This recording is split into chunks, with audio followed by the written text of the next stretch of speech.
Hi Josh, we're back on the Homestead SMP server for some more lightly modded Minecraft. We need a safe way to get to town. I am real sick of having to skirt around the swamp just so that I don't have to deal with Dragon Steve through the water, and I think that that is going to be today's project. But that means that we need to do a lot of prep. So why don't we jump right into the episode and we'll get prepping. It hasn't been that long since I recorded the completion of this and the outro for last episode.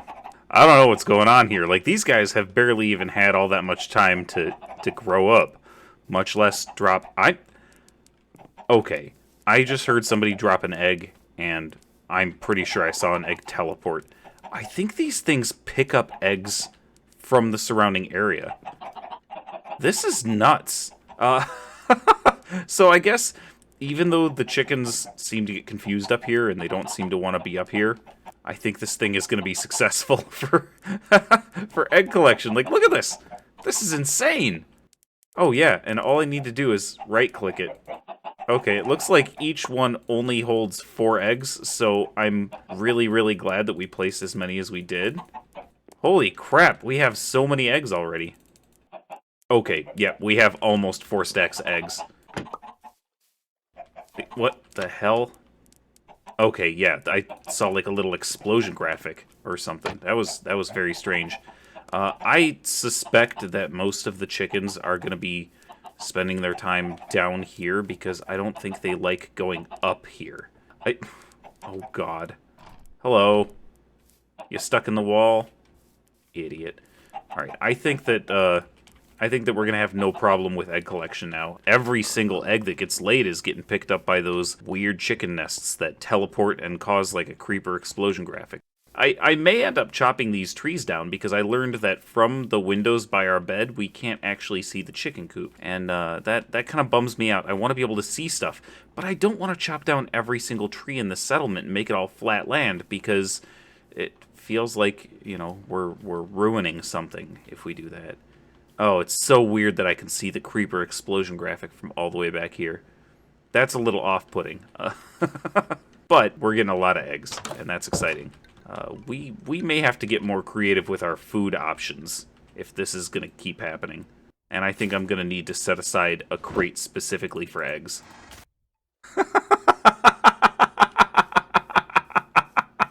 I think he's stuck.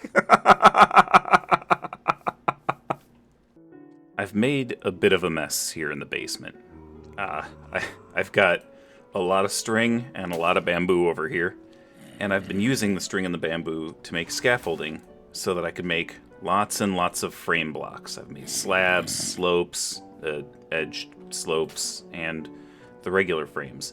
I've also been cooking up and turning a bunch of this ore, the stuff that I don't think that I'll desperately need in the near future, into sheet metal and then dyeing it because apparently immersive engineering lets you dye sheet metal different colors. So I've been making up a whole bunch of white sheet metal and then splitting it into slabs so that it would double our stock, and I'm going to use that to dye the frames. So I've got a whole bunch of bones that I turned into bone meal and turned into white dye. I've also been going out hunting squids and turning it into black dye because we're going to need black sheet metal at some point. Hey, you!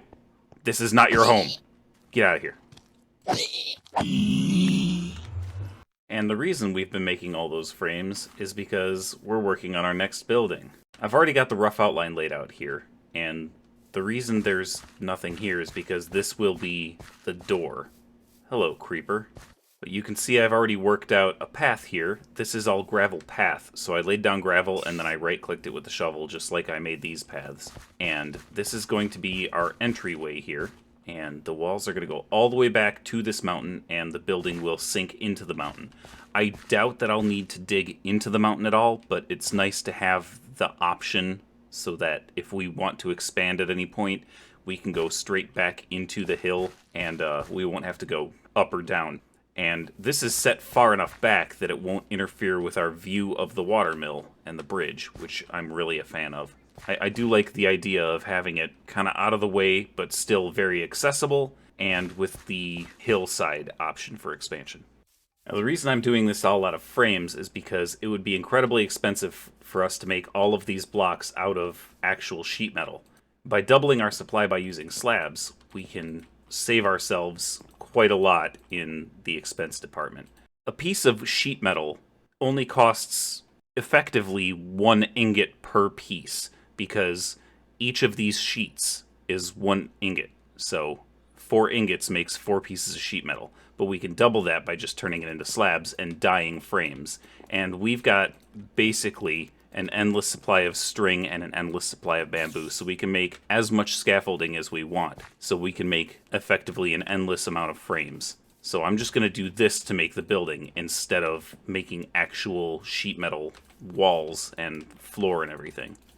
Alright, I've carved away a little bit of the hill here. I think this is roughly the size that we're going to want. I might push it back a few more blocks just because it kind of slopes down here, and the wall is going to be taller than that. So we'll see how it turns out when we're done. Now this is where it gets interesting. As I already mentioned, this is going to be our door. But it's not just going to be a normal door. It's going to be a garage door. Now I need to set each of these to 3 so that they only take the 3 blocks before the ground.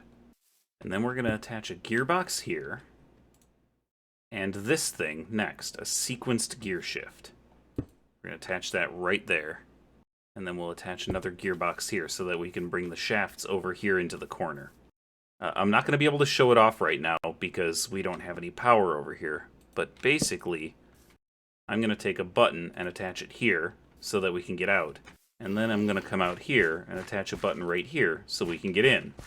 And thanks to the way this thing works, we can set it for however long we want it to wait. I'm going to set it to 3 seconds, and then we can tell it to close, and then end. So when I push this button, thanks to some redstone that I'll run up to power this thing will swing open, and then wait 3 seconds, and then swing shut. I will show you this garage door once we build a windmill up here to provide us the rotational force that we're going to need for this. And this is how it's all going to look once we're done. So the button powers redstone, which turns off this torch, turns on this torch, and powers the sequenced gear shift. Once all of this is spinning, that will rotate the door up and then back down. And the same thing with the button on the outside, which is right here against this block, which will power this redstone and do exactly the same. If you ignore the small door that I've temporarily installed until the garage door is working, this is what the thing is going to look like. Kind of looks like an aircraft hangar. It is our industrial workshop. So this is going to be where we put all of our immersive engineering multi-block structures, all of these things, as well as some other things that I have planned. And it's also going to be where we probably will take the crusher from that windmill and move it over here. Since we need to run a line of shafts over here to operate the garage door, I figure we may as well move that down so that it's way more convenient to get to. And if there are other machines that we need, we'll build them in here too. I intentionally designed this with no windows because I want it to just feel like a big industrial engineer's garage. Obviously, I have not finished it. There's a lot more to do, and I'm going to have to go out and hunt a whole lot more squid. Fortunately, they spawn pretty well in this river, especially when it's as quiet on the server as it is right now. But once I get this place finished, this is going to be a massive work area for us. I think I'm going to put the 3 immersive engineering ovens over here in this corner. That way they're nice and close to the front, but they're not in the way of this shaft, because I want this shaft to be available to us over here if we need it. And this is going to stay open. I'm not going to wall it off. I toyed around with that idea a bit because I thought, you know, hide the inner workings, make it look cleaner, but this is, again, an industrial engineer's workshop. So I want it to look kind of unfinished, kind of rough and exposed. I want the inner workings to be seen. So I think it's pretty cool. I like that this is just kind of sitting here in a corner. And as we need other things, we can just split off. I am going to get to work on collecting all the rest of the materials to finish this. and bringing it all the way back to the hillside. And I'll catch up with you once we make some more progress. The framing and painting is done. The shell of this is done. There's still a lot of work to do. I need to close that hole up. I need to hook up the garage door. I need to do something about the floor, and I need to fix this torch spam. I am going to do something about the floor, and I am going to do something about the lighting. And I'm going to go build another windmill next, so that we can hook up this garage door without having to run, I don't know, 60 or 70 pipes and God knows how many gearboxes over from that windmill. I'll get back to you once I do something about the windmill situation. I was just coming over to the water mill to assess our power situation and how best to transmit the power from these water wheels over to our industrial shed. Because we're going to want a lot of power over here, right? And I need to know how best to run the power lines. I don't know if it's best to run them under the ground or over ground and bring it down. And I totally forgot that we have water wheels inside, creating stress units over here, creating rotational force, and we can run that under the hill also and power this garage door. And because it's coming from that side instead of a windmill up on the hill over there, I'm probably just going to switch this whole thing around and put it over here, and it's going to do exactly the same job. Now I have this here because if we're going to run the power underground, then I'm going to want to put the power line in first, because if you remember anything about power in immersive engineering, you can't run power lines through blocks. But the workaround is that we can use these frame trapdoors, place the trapdoor, open it, run the power line, and then just color the trapdoor to look like nether brick slabs, which is what we've decided to do the floor out of, and close the trapdoor, and it won't break the power line. As for the floor, the reason that I decided to do this is only partially aesthetic. I think that it looks pretty good with this dark brick floor, but also in world, for the purpose of telling a story, this is an industrial shed. It's a big garage made out of sheet metal. And that's because if we're working with fire or sparks or lava or anything incredibly hot and dangerous, we wouldn't want to burn down a wood building. And for that same reason, we wouldn't want a wood floor. And what better material to make a floor that you're afraid of fire out of than something from hell? From a literal hell dimension. So, nether brick slabs it is. And the reason it's only about half done right now is because these are incredibly expensive blocks to make if you're not going and mining out a nether fortress, which I'm not gonna do. So I'm just cooking up netherrack right now, and it takes a lot of netherrack to turn into nether brick, to turn into nether bricks, the full-size block, and then into nether brick slabs. So I'm currently cooking more netherrack, and I hope to have this done tonight.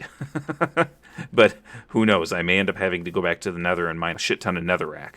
But while I'm waiting for more nether bricks to cook up, I'm going to figure out this shaft situation and the electrical line situation. I'm hoping that I can make one tunnel, I guess, through here and run both through the same tunnel. I did make some wooden posts that we could put along here and string a power line above ground, if that's what we decide to do, because I love the idea of having a power line running over land. But with this big hill here, and the way these walls are, it would be very difficult to run a power line inside and mask it with a trapdoor. So I may end up running it underground just because it's easier to mask one of these guys, one of these frame trapdoors, as a nether brick slab, and just close it and have the power running up to one of these LV wire relays that's just perched here on the wall. And then I can run power all along here. Anyway, I'm going to flip the garage door. I do believe the garage door is ready. Oh, shit. That didn't look right. Oh. I may have to replace these frames with actual iron sheet metal. Well, regardless, it opens. Yeah, I don't like that at all. Who knew? Anyhow, the garage door works, and I am going to run the power up here. I just have to run it through here first. So I'm going to run the power, I think, down here and then over to here, and I will cover everything up with trapdoors if I need to. Okay, I fixed it. I replaced it with iron sheet metal, and now you can see the door open and close. And I think it looks amazing.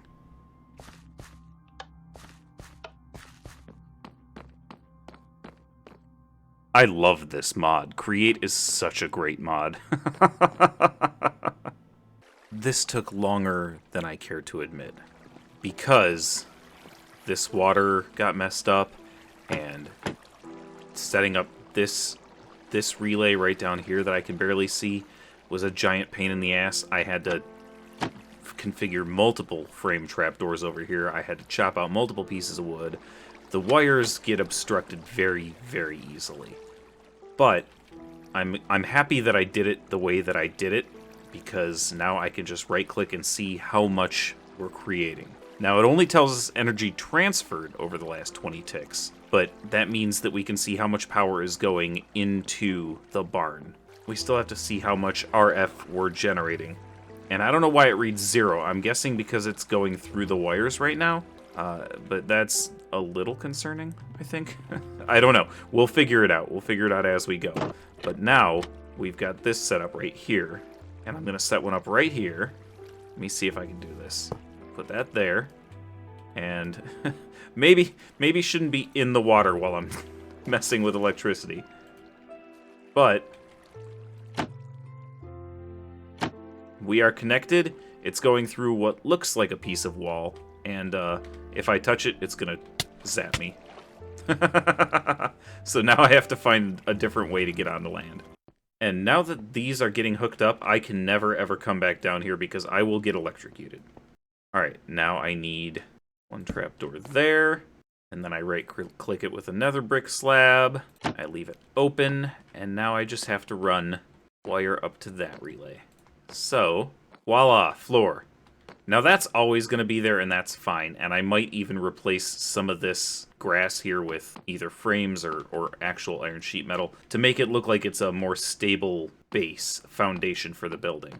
But for now, this is pretty good. We've got power coming in here, and you can tell because I get zapped when I touch it, and that means we can build our first immersive engineering electrical multi-block structure, as opposed to these more manual, mechanical structures.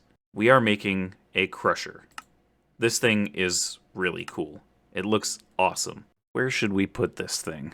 I'm going to check this out again, because this is what it's going to look like once we're finished building it, and we smack it with an engineer's hammer. And I'm thinking I don't want it too close to the wall. I want a little bit of room to move around it. How about that? Is that enough of a walkway? Yeah, I think so. Alright, first layer done. What's next? Alright, second layer's done, and it's just hoppers up top. And now I believe we just have to smack this, and we have a crusher. I think this is the output, and if I just put a crate there, it will output to the crate. I bet that's the power. That sort of looks like a powered point right there. So we're going to try that, and then we'll just string this along to here, string this along to here. You know what? That seems a bit far away. And then we'll just string this over to here. Was that the power point? I guess I won't know until I toss something in there. Hey, look at that. Crusher is working. Let's see if it... Yeah, it's dumping gravel in. This is exactly what I was hoping would happen. Now, I just need to set up those, what are they called? Dropping conveyor belts? Oh. It gets louder when you get closer. Okay, well, that's good to know. 32K RF. It looks like we're getting enough energy into this thing. Oh good, I was right. You can remove the structure block below it, and the belt stays. That's going to be very good for us, because I don't want a bunch of structure blocks over this. I just want the belt. Well, that's one way to get up to the top of the belt. Okay, I think this is ready to go except for the dropping conveyor belt. So let me slap that on there. And now, if I put this here, it should just start doing its thing. Yeah! Look at it go. This is such a cool sight. I didn't realize there was an animation of it actually going through the little drop chute. That's so cool. This entire project, this entire garage, all of the resources that we had to gather and make for it, all of the planning to figure out what the structure was going to look like, was all to build this thing. Because I wanted to give it a permanent home. I didn't want to do what I did with these 3 things and set it outside. And this isn't even the final goal. The reason I wanted to make this is because I wanted to turn these 2 crates of cobblestone into 2 crates of gravel. Because we've got another project that we need a bunch of gravel for. I also set out our little engineer's crafting table and our engineer's workbench. So those will just sit here in the corner and we can come over to them whenever we need them. But they're not actually part of any of the automation that's going on in here. This is just a convenient corner to stick them in for whenever we need them. The only negative thing that I have to say about these frames is that they seem to let light through. Right now I can tell it's night because it's real dark, but watch this. It is suddenly much brighter in here. And that bothers me a little bit. It's a little disturbing, but I figure once we have enough lighting in here, we won't really notice, and it's not enough to make me use some other material because we can't make this black sheet metal in stairs.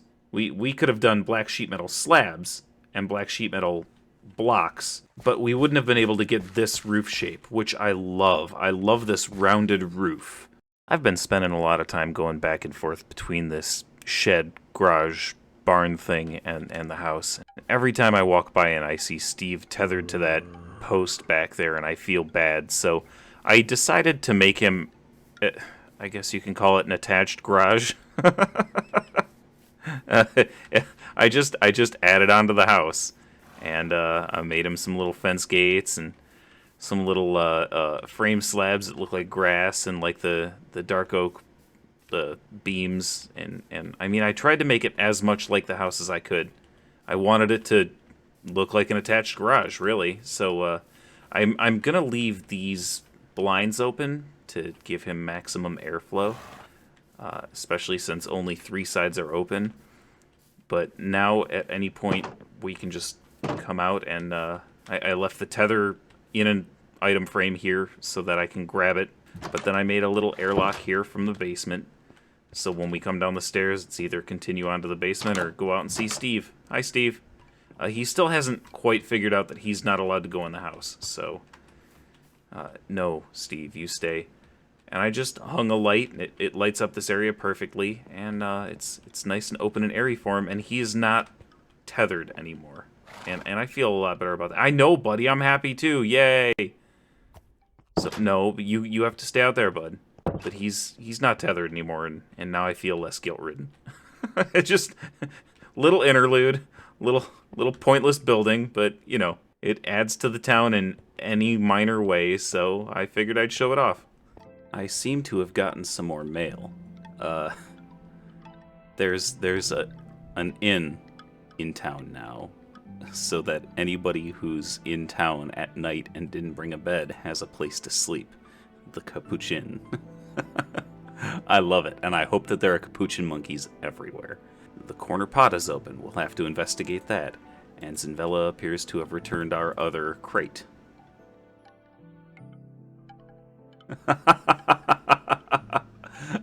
I'm not judging anybody, Zinvella. I respect your very impressive use of 2 crates full of dark oak. If you need more, let me know. I'm digging through my crates right now, and I'm building up materials for the road to town. I'm gonna have to figure out something better than these narrow paths around the tree machines, but for now, this is the way we're gonna get to our road. We've got a path that leads off of our tree path and over to this tunnel that I dug through this mountain. I have covered over a little bit of water here, and I brought the path over to here. This is where we're gonna have to build our first bridge. Once we leave our little claim, our property area, we're going to stop using grass paths. And from then on, we will use gravel paths. Now, if you look here, we've got the dirt paths that run through here, and then run through the tunnel right here, and along down to here. This is where the dirt path ends. We'll put a bridge here, and then it's all going to be gravel path from here on. If you look closely at this map, you might be able to see some gray dots. They're there, here, and then leading all around here. And you can see the progression of the gray dots along here, and then they come through here, and right here is where we're going to build another bridge. Over here, we're going to build a road that comes along here. I'm not sure if it's going to go through here because I'm pretty sure this is incredibly tall hill. We might string it along from here, along the shoreline where it's a little bit lower, and then kind of wrap it around and through the hills here. It looks like there's a little low valley right here, and we're going to bring it over here to Zinvella's area. And I'm going to coordinate with them to see where they want to connect. I'm thinking maybe right here, as long as they don't have some plans already for that area. But if we can connect it here and then go through this valley, we can bring it around this hill and connect it up right here. And then we will both have a safe, navigable road that leads us to town. This gives us a rough path, but there is a lot of work to do. So I'm going to get started on that. I'll give you an update when I make some progress. Real quick, I decided that I'm going to stick to grass paths throughout the entire property, so I made this wide path up to the workshop out of grass. I took up all the gravel and laid down grass and turned it into a path. I just thought it was more consistent this way. The road is complete up to the border of the fucky swamp area. We've got the bridge constructed, and then we've got the gravel road that goes all the way down to where the weird chunk error is. I modified this a little bit. I pulled it back a block or so that it wouldn't feel quite so... I might pull it back further, but I don't want it to feel so awkward that we go down and then immediately back up. But we've got a very similar bridge design to what we have over by the barn. I still have to figure out the whole lighting situation for this entire path. I'm thinking streetlights, but I'm not sure. I've been working on the road to town, and I decided that since I was so close, I would just come over here for the evening and check out the new inn that they opened. Oh my god, this looks amazing! Zinvella, this is beautiful! Hi, Bill. Hello. Sir, that's not sanitary. Get off the cooking implements, sir. Sir, I'm not eating your food. That's disgusting. Oh my god, you can make a globe. This is amazing. There's room keys and everything. This place is gorgeous. I don't trust that guy putting his feet all over everything. Oh! Oh, soft boy. That is not the appropriate proprietor for a store. I'm sorry if I'm killing your salesman.